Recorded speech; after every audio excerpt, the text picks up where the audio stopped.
आपकी train ticket confirm है, लेकिन अचानक 1 या 2 दिन पहले आपको मैसेज आता है इंडियन रेलवे से कि आपकी जो ट्रेन है वो डाइवर्ट हो गई है और अब आपके बोर्डिंग पॉइंट पे ट्रेन वहाँ पे नहीं आ रही है। ऐसे भी हो सकता है कि आपका जो डेस्टिनेशन है वहाँ तक ट्रेन जा ही नहीं रही, उससे पहले तक ही ट्रेन को टर्मिनेट कर दिया जा रहा है। ऐसे बहुत सारे सिचुएशन हो सकते हैं। एक भाई ने तो यहाँ तक सवाल पूछ लिया कि रात को मेरी ट्रेन थी, मैं चढ़ने के लिए वहाँ गया था लेकिन दरवाज़ा ही नहीं खुला और ट्रेन मेरी छूट गई, मैं क्या करूँ? ऐसे में क्या कर सकते हैं, है ना।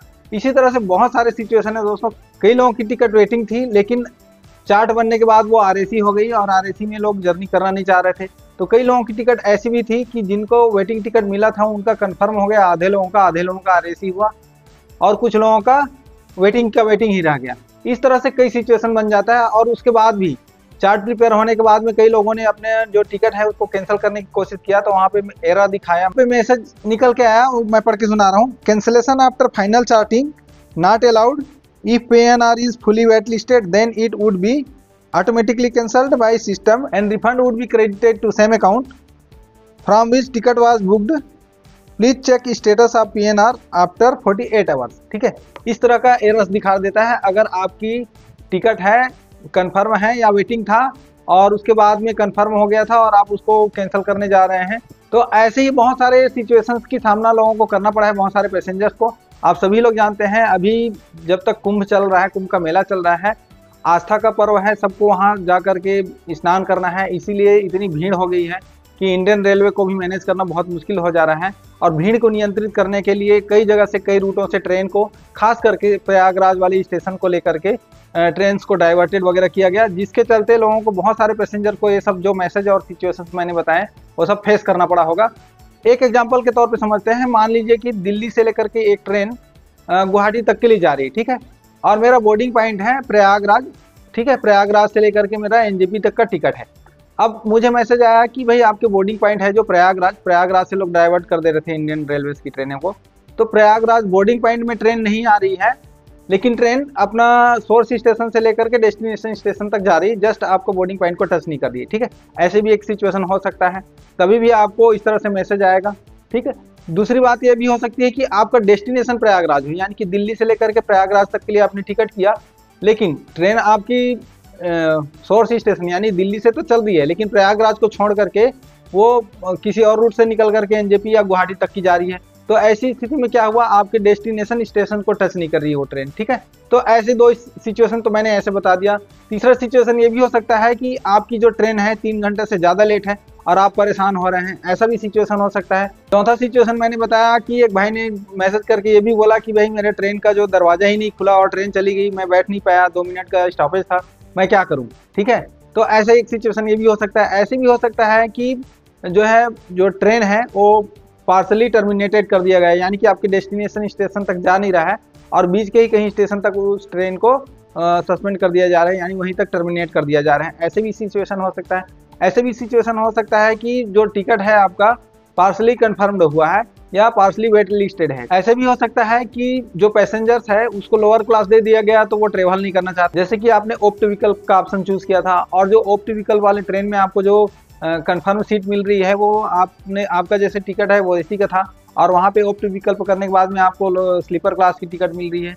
ठीक है, स्लीपर क्लास की सीट में कंफर्म सीट मिल रही है और आप ऐसे में सफ़र करना नहीं चाह रहे हैं, ट्रेवल नहीं करना चाह रहे हैं। कुछ इसी तरह से 11 प्रकार के सिचुएशन से एक कंफर्म टिकट वाले यात्री को फेस करना पड़ सकता है। वो एक एक सिचुएशन जिसमें TDR फाइल करने का ऑप्शन रेलवे आपको देता है। मैं सारी सिचुएशंस को एक एक करके जो पॉइंट है मैं आपको बताने जा रहा हूँ कि कौन कौन से सिचुएशन में रेलवे आपको TDR फाइल करने का अनुमति देती है और उसमें आप अपना पूरा रिफंड ले सकते हैं। ठीक है, तो पहला पॉइंट है TDR फाइल करने के लिए कि ट्रेन लेट हो गई है 3 घंटे से ज़्यादा और पैसेंजर जो है वहाँ जर्नी अपना परफॉर्म नहीं करना चाहते ट्रेन लेट होने की वजह से। दूसरा पॉइंट है दोस्तों, difference of fair in case proper coach not attached, यानी कि जैसा जिस कोच के लिए आपने टिकट बुक किया था वैसा कोच नहीं दिया जा रहा है, आपको कोई और ही कोच दिया जा रहा है, तब भी आप TDR फाइल कर सकते हैं। तीसरा पॉइंट है party partially travelled journey terminated short of destination.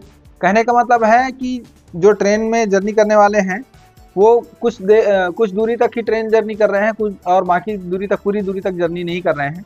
All confirmed passenger not travelled. 5वीं जो सिचुएशन है train diverted and passenger not travelled. 6वीं सिचुएशन है train diverted and train not touching the boarding station. सातवीं situation हो सकती है train diverted and not touching destination station. आठवीं सिचुएशन हो सकती है passenger not travelled as reservation provided in lower class. नौवीं जो पॉइंट है, नौवीं जो सिचुएशन है, passenger not travelled due to ticket in RAC after chart preparation. और 10वां है train terminated short of distance. 11वां नंबर है party partially confirmed oblique wait listed and wait listed passenger did not travelled. तो इस प्रकार के 11 प्रकार के सिचुएशन है दोस्तों, 11 प्रकार के सिचुएशन जो जैसे कि मैंने पहले बताया, इस तरह से कोई भी सिचुएशन बन सकती है। आपकी जो टिकट है वो पूरी तरह से कंफर्म नहीं हुई, आधी कंफर्म हुई, आधी वेट लिस्ट रह गई। ऐसे में जो वेट लिस्टेड टिकट है वो जर्नी नहीं करना चाह रहे हैं, सिर्फ कंफर्म टिकट वाले ही जर्नी करना चाह रहे हैं। इस सिचुएशन में क्या करेंगे? तो जो अगर आप चार्ट प्रिपेयर होने के बाद में ये सब चीज़ अगर कैंसिल करने जाएंगे तो जैसे मैंने बताया एरर शो कर देगा। ऐसी स्थिति में आपको TDR फाइल करने की सलाह दी जाएगी, ठीक है। और अभी जैसे मैंने बताया आपका सोर्स स्टेशन या आपका बोर्डिंग पॉइंट में ट्रेन नहीं आ रही है, आपके डेस्टिनेशन स्टेशन तक ट्रेन नहीं जा रही है, आपकी टिकट RAC हो गई है, आपकी टिकट वेटिंग में थी और RAC हो गई है और आप ये चाहते हैं कि मैं ट्रेवल ना करूं, या आपकी टिकट कंफर्म थी लेकिन किसी कारण से आप ट्रेवल नहीं करना चाह रहे हैं, ऐसी इन सारी स्थितियों में आपको एक ही काम करना होता है, TDR फाइल करना होता है दोस्तों, ठीक है।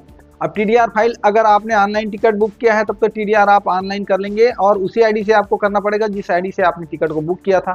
लेकिन अगर आपने काउंटर से टिकट लिया होगा तब आप क्या करेंगे? अगर आपने काउंटर से टिकट लिया है और अगर आप जर्नी नहीं कर रहे हैं, ऐसी स्थिति में आपको रेलवे स्टेशन में जाकर के आपको TDR वाली जो फाइल है, फॉर्म है, उसको जमा करना पड़ेगा। एक बात और मैं बता दूं कि अगर आपको 1 या 2 दिन पहले भी मैसेज आया है कि आपकी ट्रेन जो है डाइवर्ट हो गई है और आपके सोर्स स्टेशन या डेस्टिनेशन स्टेशन तक आपकी ट्रेन नहीं जा रही है, ऐसी स्थिति में अगर आप उस समय कैंसिल करने जाएंगे तब कैंसिल तो हो जाएगा, लेकिन आपको पूरा पैसा जो कैंसिलेशन चार्ज रहता है कंफर्म टिकट का, ठीक है, जैसे फर्स्ट AC के मामले में 240 रुपया, सेकंड AC के मामले में 200 रुपया, थर्ड AC के मामले में 180 रुपया और स्लीपर क्लास के मामले में 120 रुपया। तो इस तरह से जो चार्जेस लगते हैं वो काट लिया जाएगा। लेकिन अगर आपको जैसे मैसेज आ गया है कि आप TDR फाइल कर सकते हैं, तो TDR आप उसी समय नहीं कर पाएंगे। आपको TDR फाइल करने की अनुमति तब आएगी, ऑप्शन ही तब मिलेगा आपको जब आपकी जो चार्ट है वो प्रिपेयर हो जाएगी आपकी ट्रेन की, तभी आप TDR फाइल कर सकते हैं, ठीक है। तब तक के लिए आपको अनुमति नहीं होती है कि आप TDR फाइल कर सकें। दूसरी बात यह है कि जो ट्रेन का डिपार्चर टाइम है, यानी कि जो शेड्यूल डिपार्चर टाइम है आपके स्टेशन से, उस डिपार्चर से आधा घंटा पहले तक आप TDR फाइल करेंगे तो ज़्यादा बेहतर है, रिफंड आने की संभावना रहती है। कई केस में आप आधा घंटे बाद भी अगर आप करते हैं तो हो सकता है अलाउ कर दिया जाए, लेकिन रिफंड आएगा कि नहीं आएगा कुछ कहा नहीं जा सकता है। इन मामलों में आपने देखा होगा कि ऑनलाइन टिकट वाले जो हैं वो काफ़ी उन लोगों के लिए सही रहता है कि ऑनलाइन टिकट है तो ऑनलाइन ही वो TDR फाइल कर सकते हैं। कंडीशन एक ही है कि जिस ID से आपने टिकट बुक किया है उसी ID से IRCTC में आपको लॉगिन करना होगा। लॉगिन करने के बाद ट्रेन वाले ऑप्शन में जाना होगा, फिर फाइल TDR का ऑप्शन आएगा और उस फाइल TDR में आप क्लिक करेंगे तो इस तरह से जो 11 सिचुएशन मैंने बताया है, 11 पॉइंट्स जो बताए हैं, वो सारे क्लिक करके निकल आएंगे। और जो भी आपसे मैच कर रहा होगा, जो सिचुएशन आपसे मैच कर रही होगी उसको आपने क्लिक करना है और आपका PNR नंबर वगैरह डालना रहता है। उसके बाद में डालने के बाद में आपकी जो TDR जो है फाइल हो जाएगी और कुछ दिनों के बाद में आपको पूरा का पूरा रिफंड मिल जाएगा, ठीक है। तो इस तरह से ये सारा प्रोसेस होता है और बहुत सारे सिचुएशन में मैंने बताया है कि हड़बड़ी में जाकर के आपने अपनी कंफर्म टिकट को कैंसिल नहीं कर लेना है अगर आपकी ट्रेन डाइवर्ट हो गई है। तो इसके लिए रेलवे पूरी तरह से अलर्ट रहता है और आपको पूरा रिफंड देने की वो कोशिश करता है, ठीक है। तरीका यही है जो TDR फाइल करने का मैंने अभी आपको बताया, ठीक है दोस्तों। तो और अगर आपका इसके बारे में और कोई सवाल है तो मुझे कमेंट करके बता सकते हैं और वीडियो कैसा लगा कमेंट करके जरूर बताना। फिर मिलेंगे अगले वीडियो में, तब तक के लिए नमस्कार, धन्यवाद।